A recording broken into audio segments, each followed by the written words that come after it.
Selamat datang di channel cerita novel yang khusus berbagi cerita novel terpopuler. Assalamualaikum warahmatullahi wabarakatuh. Sebelum kita lanjut ke ceritanya, alangkah baiknya Anda mensupport channel cerita novel dengan cara like, komen, dan subscribe. Bab 1. Selembar perjanjian pernikahan. Perbukitan hijau berkabut diselimuti lapisan awan tipis dengan bayangan yang mempesona.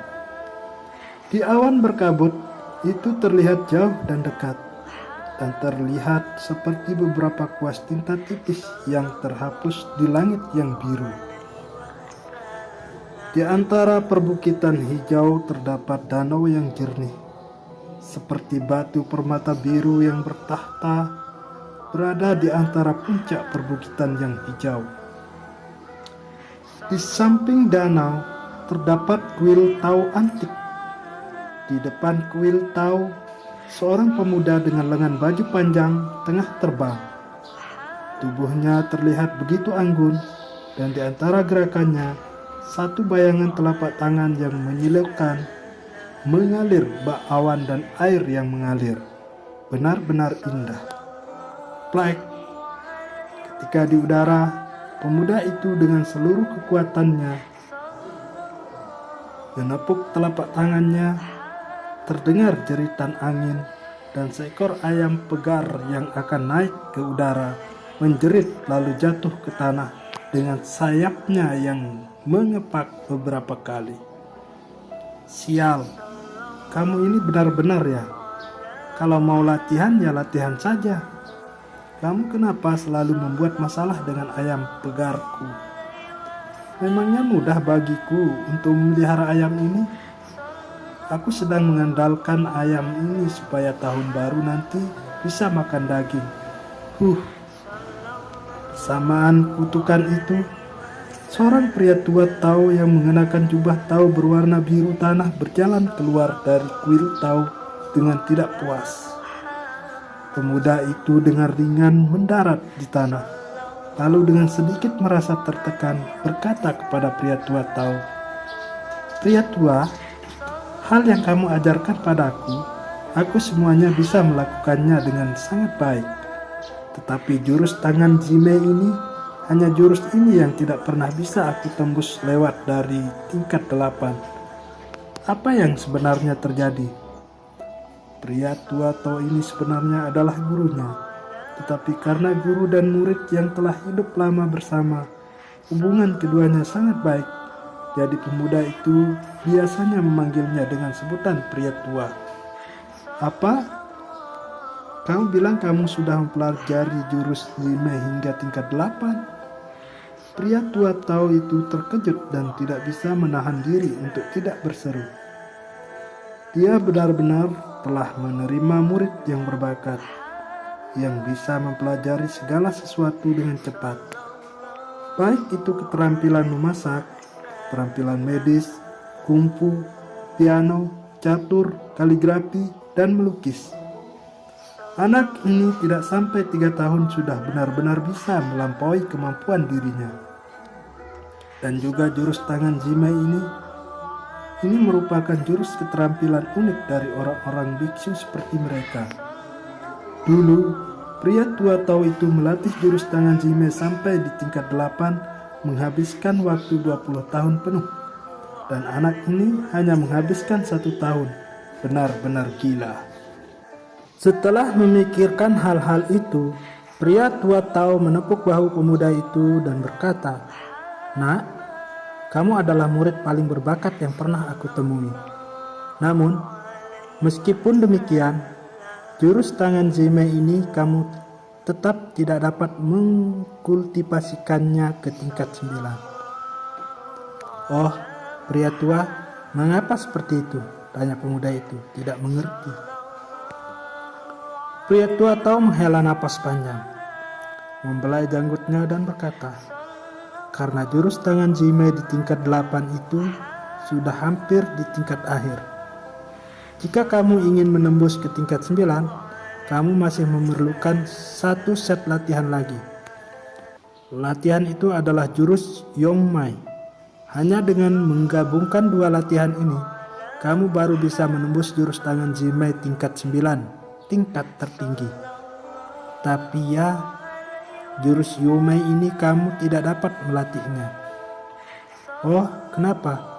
Pemuda itu menjadi lebih penasaran dan buru-buru bertanya. Pria tua tahu berkata, itu karena jurus Yongmai ini hanya bisa dilatih oleh wanita. Jadi, jika kamu ingin berlatih jurus tangan Zimei tingkat 9, maka kamu hanya bisa menemukan wanita ini dan kemudian berlatih bersama dengannya.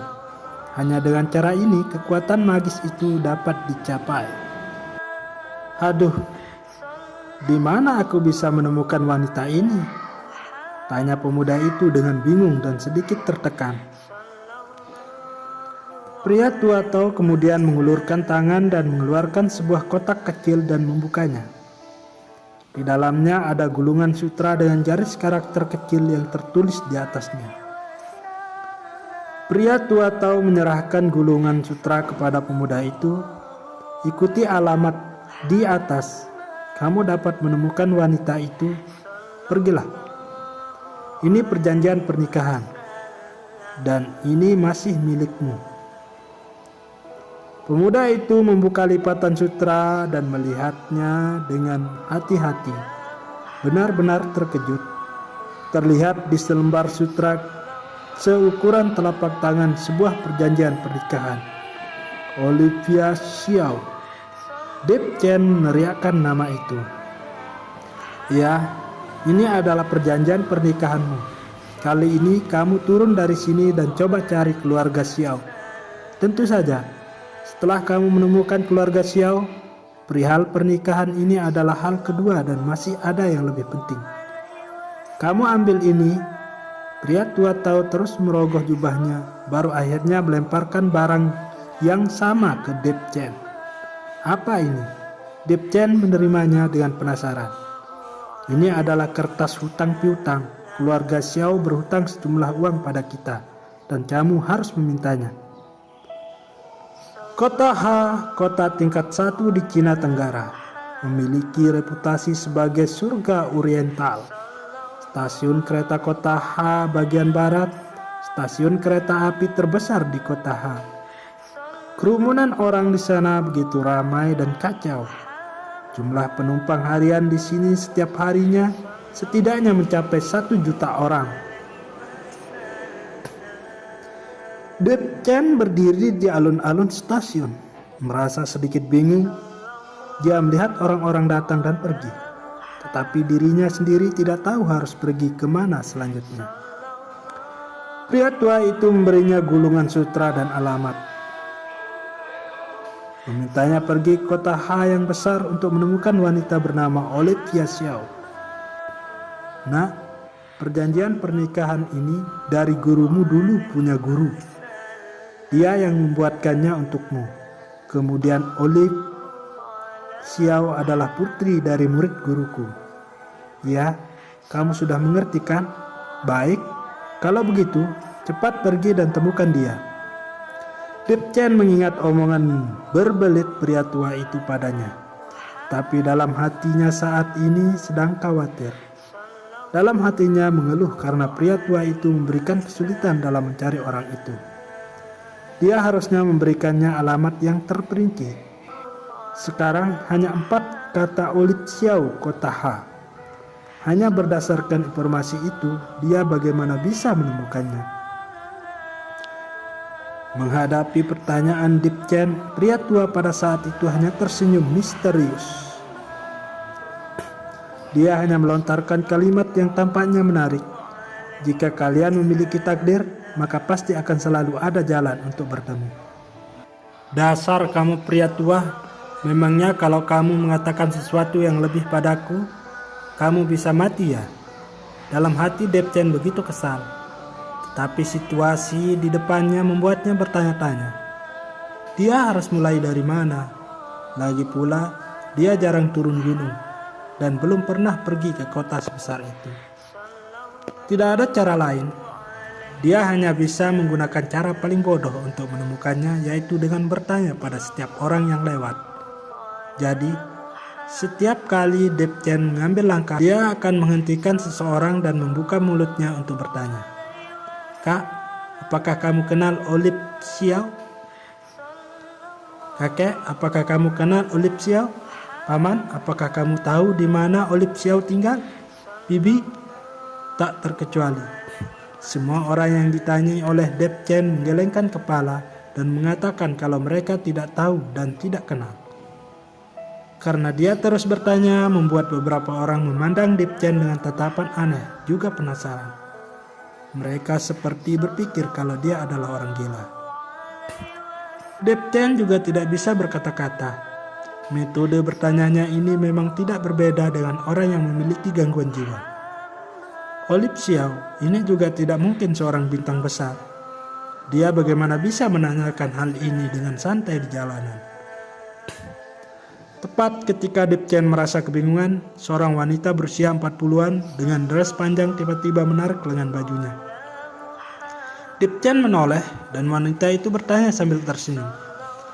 Pemuda kecil yang tampan, apakah kamu mencari Olip Xiao? Deb Chen mendengar itu langsung gembira dan dia buru-buru bertanya.